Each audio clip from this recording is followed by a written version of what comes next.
It's incredible. I didn't think, we never said anything anywhere. Yeah, no. Yeah, well, Barry was my biggest problem early on, but it was only. I'm good now. It was only. It was only for a couple of days. Is that why he went out in episode 3? No. Yeah, I said, hey, probably you get killed off. That's how it goes. No, of course. Well, you know, now Nate, your character and that scene in that last episode, you get rescued by the Russians, and Rosie sees exactly what the Nazis were doing to Jews and others they considered outcasts. It was so eerie to watch. Describe what shooting that was like and what the biggest challenge was for you to be faced with just such an atrocity. Yeah, I mean, you asked an earlier question about sort of what it means to ask yourself, you know, what do these men fight for, right? And how do you connect with that? And the question really for us is like, what would I fight for, right? What would it mean for me? I think we all have something. Like everyone has something like that they would.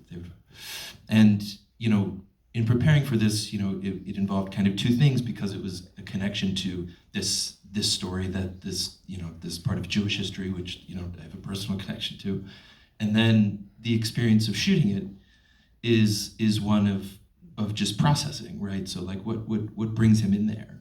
And then, you know, I mean, it occurred to me watching it tonight that like the only thing from that whole sequence, from landing to getting back, I only ask questions, right? Like he's only just like, what's, you know, can I go stretch my, like what's happening? Like if there's more of these, like where are you gonna go? What's going, you know, what's gonna go next? And it's that comprehension, right? That act of comprehension to piece it all together for him that I really, because, you know, the alternative is just like, oh, you know, but he doesn't know.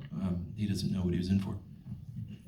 Well, it was shocking. So, you know, what I loved about this whole series is that there were many characters, but all of you had your moments to shine. It was very well choreographed that way. But when you're over there and you're marching in that mud and the rain, what was the toughest part, would you say? The thing that was like, oh my God, I got to get up in the morning and do this again? What was the toughest thing? It was really cold too. That was not fake. Just saying, I mean, it really was cold. Gary spent $60 million on COVID stuff and no heaters? Yeah. They had these hand warmers for us, but they really didn't like work. They was cute, yeah. They were cute. There were plenty of things to keep people warm. But we did have work to do, Mike. We couldn't just sit in our trailers. It was too fucking hot sometimes though, up there, you know, with the suits. We had air conditioning, ice blocks, whatever. We actually did. We had like a cooling pack attached to us. Really spoiled. Well, you know, in Top Gun Maverick, Tom Cruise set up this boot camp where he taught the actors to be able to withstand acting in jets, because basically he was the only one in the first film who didn't go up and try to say dialogue and vomit their faces off. So, and they learned how to do it. But I know it's a bit of movie magic here, but let us in on how you were able to pull this off technically. Did these guys take to the skies? The footage is absolutely breathtaking. We're watching them get bombed from above. We're watching them drop their payload. We're watching them try to duck bombs that are coming from, you know, from the ground. Tell us how let us in a little bit. How much flying was there? Did these guys go up in the air? How did you guys do this? Mike. Don't worry about it. We're going into overtime. You don't want to answer that, do you? No, I don't really want to answer that. I kind of like what people think happens, you know? I mean, I always hate behind the scenes kind of stuff and things that get explained that everybody loves in the world. But I like to just see it and go, wow, you know? I like it. Is that an answer? Will you guys settle for that answer? Well, let me ask it this way. Well, what you asked, by the way. Yeah. Look, But What was the toughest thing and the most ingenious thing that somebody thought up to be able to make the flying look as real as it did and not have these guys just, airsick, even on the ground? Well, we had a system. They could get airsick. It's like a ride. They're on a ride. They're in a cockpit, and stuff's flying around them, and we're trying to help them Jet lag. visualize what's going on in the air at the time. They get to react to things that are a little easier than the old systems of in a CGI green screen. Flash a red light. Hey, no, there's the bomb. And you could actually give them stuff that was a little better. In the end, it's not a perfect art. And what happens is you do fall back on the greatest CGI I feel I've ever seen in my life, which was done for us by Steven Rosenbaum, who's in this audience. Steven? That CGI can later. Where is he? Steven, oh my God, he's here. Buddy. Anyway, seriously, I've done a lot of this in my career, and I just think he's amazing at what he does. Really great.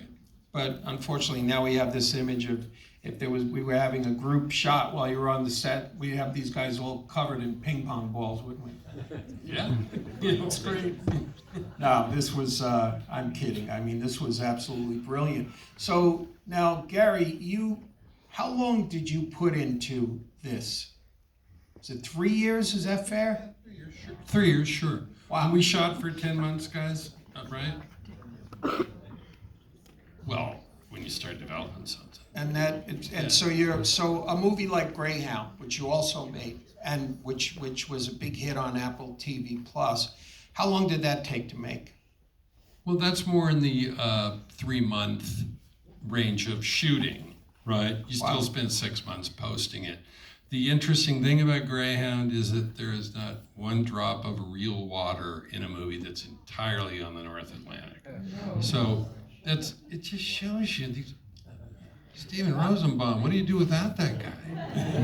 What do you do without him? Well, now, so I'm sure there are other stories to tell in World War II. What a gigantic time commitment. What do you think?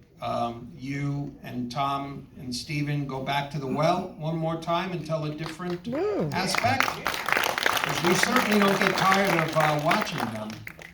No, but I really feel like we did this trio of movies, and we never thought we were going to do another one after the one we did. But I'm pretty sure we're about done. And these things kill you more in their length than anything else. They take a long time. These guys are tied up forever.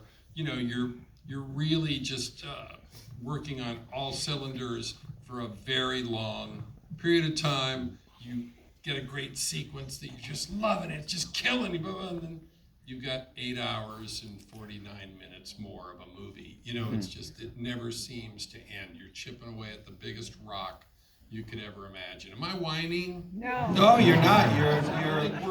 You'll see 1.5 hour movies coming out of all of us, I think. And how you wonder if you'll see that many ambitious things that are that ambitious. What sort of a budget was this? Can you tell us? Well, I think everybody knows this was between 250 and 300 million. Holy cow. And I went, yeah, man, we're gonna kick its ass. You want to leave, sir? Okay, I just wanted to. I'd say you're packing up your luggage. But now that's not a lot of money. Most of these movies you're enjoying nowadays are like over 200, 250, and they're lying. Right? So, but we're not. But that's how much it was. I think it's time we told. What an incredible commitment. And so now I've got dialogue up there, which you need to roll a little bit. Is there anyone on this list that we did not give a shout out to? Austin. What about Colleen Atwood? Did we?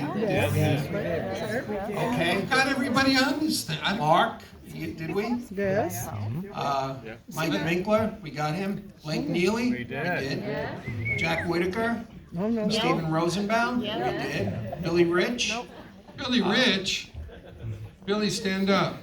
Billy's one of our other fabulous editors. Right. You know what, this is extraordinary. If, unless you guys have some experience that you would like to share, I think we've done what we need to do here. Cool? All right. Thank you, everybody, for coming.